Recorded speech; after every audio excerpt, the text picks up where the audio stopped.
Hello everyone. Today, I'll show you how to change gender in Roblox in just a few easy steps.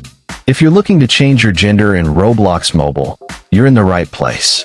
Before starting, don't forget to like and subscribe for more tutorials.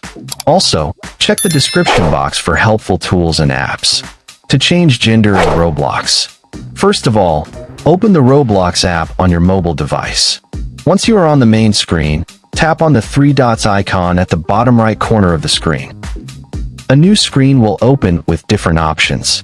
Scroll down and tap on Settings. Now, you will see different settings options.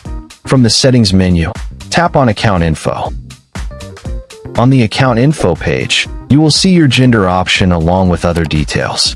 Below the Gender section, select either male or female. After selecting, tap on the back button.